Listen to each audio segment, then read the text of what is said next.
Hi everyone, एक बार फिर से आप सभी लोगों का स्वागत। तो मेरे दोस्तों, आप लोगों से एक चीज पूछना चाहता हूँ। आप लोगों को ये चीज मुझे सच्चाई से बतानी है कि जीएस के नाम से डर लगता है ना। हिस्ट्री हो, पॉलिटी हो, ज्योग्राफी हो, साइंस हो, करंट अफेयर्स हो, ऐसा लगता है कि पूरी दुनिया पढ़नी पड़ेगी। लेकिन आज मैं आपको एक ब्रूटल सच बताने वाला हूँ कि जीएस में आपको ये जो 600-700 घंटे के कोर्सेज होते हैं कि इतने घंटे पढ़ने पड़ेंगे आपको और तभी आपका सिलेबस पूरा होगा, उतना पढ़ने की जरूरत ही नहीं है। आपको सेलेक्टिव पढ़ना है और उसी सेलेक्टिव पढ़ने से आप लोगों को आपका जो स्कोर है वो मैक्सिमाइज होता हुआ नजर आएगा। और आज के इस सेशन में इसी स्ट्रैटेजी को मैं आपके सामने रखूंगा, जो कि एग्जाम के अंदर आप लोगों के लिए आपका चेंज, जो आपका गेम है उसको चेंज करने का काम करेगी। तो चलिए भाई, आइए और डिस्कशन को शुरू करते हैं 100 डेज मास्टर प्लान के साथ। तो 90-100 दिन का लगभग मैं टाइम फ्रेम मानकर चलता हूं कि अभी हमारे सामने एसएससी सीजीएल 2026 के लिए हमारे पास अप्रोक्स 90 से 100 दिन है। तो सवाल है कि हम इन 100 दिन में क्या करेंगे? क्या हम सब कुछ पढ़ेंगे या हम स्मार्ट तरीके से अपनी इस अप्रोच को लेकर चलेंगे और सेलेक्टिव पढ़ने का काम करेंगे? तो हार्ड वर्क नहीं, स्मार्ट वर्क यहां पर जरूरी है। जैसे कि एग्जांपल के तौर पे मैं समझाता हूं, अगर आप डेली 3 घंटे जीएस पढ़ रहे हो तो 100 दिन मतलब 300 घंटे। लेकिन अगर डायरेक्शन ही गलत हो तो इम्पैक्ट उसका सही नहीं पड़ेगा। तो इसीलिए अब हमें सिचुएशन को एनालाइज करना पड़ेगा, सिचुएशन को समझना पड़ेगा। तो रियलिटी को थोड़ा सा ध्यान से समझने की जरूरत है कि रियलिटी क्या है।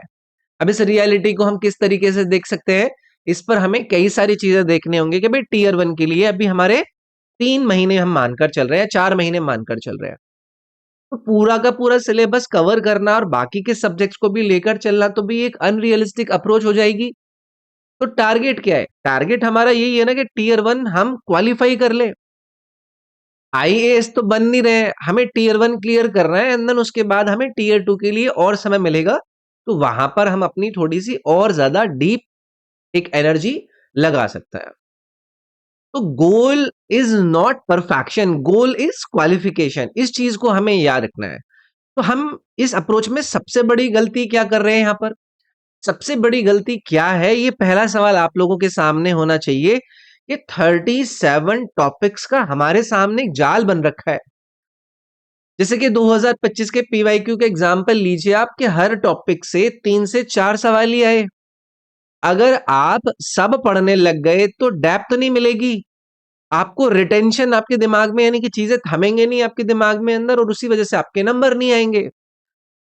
तो क्वांटिटी के पीछे हमें भागना बंद करना है कि क्वांटिटी इतना कवर करना है, अभी इतना बच रहा है। तो हमारा लक्ष्य क्या होना चाहिए? हमारा लक्ष्य, हमारा टारगेट होना चाहिए कि 25 से 30 नंबर हमारे जीएस में बन जाए। 50 में से 50 लाना जरूरी नहीं है, ये रियलिस्टिक बात बता रहा हूं, आपको खुश करने के लिए नहीं बोल रहा हूं। जो कि मैंने देखा है कि बहुत से लोग बोलते हैं कि ये गुरुजी हैं, ये जीएस के पता नहीं क्या है, ये जीएस के गुरु है, जीएस के योद्धा है, जीएस की ऐसी कर दी इन्होंने, वैसी कर दी। तो उन चीजों पर ना जाकर आप रियलिस्टिक रहें। 25 से 30 नंबर अगर अच्छी स्ट्रेटेजी से आप कवर करते हैं तो ना सिर्फ आपका जीके कवर होगा, आप बाकी के सब्जेक्ट्स को भी बराबर समय दे पाएंगे। 50 में से 50 लाने की होड़ में ना लगे। जैसे कि एग्जाम्पल से समझो आप, कि मैथ और रीजनिंग आपका स्ट्रांग हो तो 80% प्लस आप लोगों के आ सकते हैं, और जीएस में आप 25 से 30 नंबर ले आओ, वो मेरे ख्याल से बहुत अच्छे होते हैं। और बाकी का फिर आपका इंग्लिश, इंग्लिश में भी आपके 35 से 40 आराम से आ जाते हैं। देखो, हमें उन टॉपिक्स पर फोकस करना होगा जिनसे हमारा जो रिटर्न ऑफ इन्वेस्टमेंट है, जो आरओआई है, वो हाई हो। हमें फायदा हो कि भी हमने इस पर ज्यादा समय दिया तो हमें उससे उतना फ्रूटफुल रिजल्ट मिला। अब हमें क्या करना पड़ेगा ना, चीजों को सही तरीके से तोड़ना पड़ेगा, हमें स्मार्ट तरीके से चीजों को स्प्लिट करना पड़ेगा। तो देखो, हमारे सामने कुछ ट्रेडिशनल टॉपिक्स हैं जिसमें history, geography, polity, science, economics. अब इनसे एक्सपेक्टेड जो नंबर हमारे बनते हैं वो 10 से 12 नंबर बनते हैं। लेकिन जो नए हॉट टॉपिक्स हैं, जैसे कि पीछे हुए आपके एग्जाम्स में देखा गया, economy, technology, culture, current affair, इससे आपके 12 से 15 नंबर आ जाते हैं। तो फोकस हमें शिफ्ट करना होगा उन ट्रेडिशनल टॉपिक से हमारे जो नए हॉट टॉपिक्स हैं उनकी तरफ। अब जैसे हिस्ट्री की मैं स्ट्रैटेजी आप लोगों को बताता हूँ। हिस्ट्री बड़ी खतरनाक सी चीज है। हिस्ट्री फुल पढ़ना ही नहीं है आपको। आपको सेलेक्टिव पढ़ना है। आपको वो टॉपिक्स पढ़ने हैं जिन्हें आपने स्टार मार्क कर रखा है कि भाई इनसे सवाल बनते हैं। वो फालतू की दुनिया भर की कहानियां नहीं पढ़नी है कि मजा आ रहा है। आपको फ्रीक्वेंटली आस्क्ड जो पीवाईक्यूज है उन पर ध्यान देना है। जो मॉडर्न हिस्ट्री के बेसिक्स है उनको ध्यान देना है।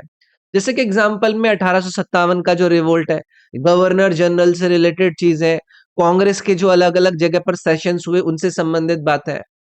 चार में से एक क्वेश्चन भी अगर आ गया ना तो वो आप लोगों के लिए बहुत रहेगा। अब ये हिस्ट्री की बात होगी। अब दूसरी तरफ मैं ज्योग्राफी, पॉलिटी और इकोनॉमी की तरफ आप लोगों को लेकर आता हूं। ये शॉर्टकट वाले सब्जेक्ट्स नहीं है। जैसे ज्योग्राफी है, यहां पर इंडियन ज्योग्राफी, वर्ल्ड ज्योग्राफी के बेसिक्स वो आपको पता ही होने चाहिए।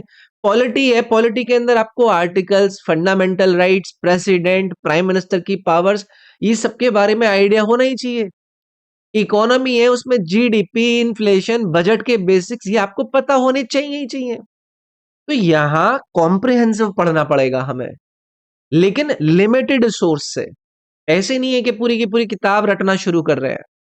अब अगला सब्जेक्ट आपके सामने लेकर आऊंगा मैं, साइंस। तो साइंस का पहले ट्रेंड समझो। साइंस का जो वेटेज है ना वो कम हुआ है। तो अब क्या करें? तो कोर कॉन्सेप्ट्स को सिर्फ हमें पढ़ना है। जैसे कि फिजिक्स है, उसमें जो बेसिक लॉज है उनको पढ़ना है। बायोलॉजी है, उसमें हमने ह्यूमन बॉडी या फिर जो डिजीज है सिर्फ उनको पढ़ना है। केमिस्ट्री है, उसमें जो एवरीडे रिएक्शंस होती है उनको पढ़ना है। प्लस जो पीवाईक्यूज है, पीवाईक्यूज हमें जरूर सॉल्व करना है। फिर आप मुझसे पूछोगे कि सर जी अभी जो आप पीछे कह रहे थे कि न्यू टॉपिक्स और वही गेम चेंजर होते हैं, तो चलो न्यू टॉपिक्स जो कि आपका गेम चेंज करेंगे उन पर बातें कर लेते हैं। 15 नंबर है, 15 नंबर से ज्यादा यहीं से आ सकता है आपके। कौन से इनके हॉट एरियाज? जैसे कि कल्चर बेस्ड चीजें, टेक्निकल बेस्ड चीजें, स्कीम्स हो गई, नए लॉज हो गए। जैसे कि एग्जांपल के तौर पे पिछले वाला आपका जो 2025 का एग्जाम था, उसमें बीएनएस यानी कि जो भारत न्याय संहिता है, या फिर रिसेंट के जो स्पेस मिशंस हो गए, बजट जो आया है उस बजट की हाइलाइट्स हो गई। तो ये टॉपिक्स बुक में अपडेट नहीं होते हैं, और यहीं पर आप लोगों को फायदा मिलेगा, दूसरे लोगों से आप लोगों को एज मिलेगा। इसके बाद मैं लेकर चलूंगा आप लोगों को एक और चेकलिस्ट, जिसको हम कहते हैं आर्ट एंड कल्चर की चेकलिस्ट। अब यहां पर आर्किटेक्चर बेस्ड सवाल हो गए, डांस के अलग अलग प्रकार हो गए, फेस्टिवल्स हो गए, इंस्ट्रूमेंट्स हो गए, इन पर आपने आधारित चीजें देखी होंगी। यहां से आपकी चीजें बनती हैं। जैसे कि भरतनाट्यम का नाम वो देकर पूछ लेंगे कि कहां से है, तमिलनाडु से। कथक है, यूपी से है। सांची स्तूप की लोकेशन कहां पर है? मध्य प्रदेश के अंदर है। तो architecture, music and dance, fair and festivals, instrument जैसी चीजों पर आधारित आपकी चीजें ये लोग पूछते हैं। तो फ्लैश रिवीजन स्टाइल से हमें यहां पर पढ़ना होगा। अगली चीज है इकोनॉमी एंड टेक्नोलॉजी। ये ध्यान दीजिएगा। जैसे कि इकोनॉमिक सर्वे है, उसके अंदर जो टर्मिनोलॉजी यूज हुई है, गवर्नमेंट की जो स्कीम्स है पिछले 5 से 10 सालों के अंदर, उनके बारे में पढ़ना पड़ेगा।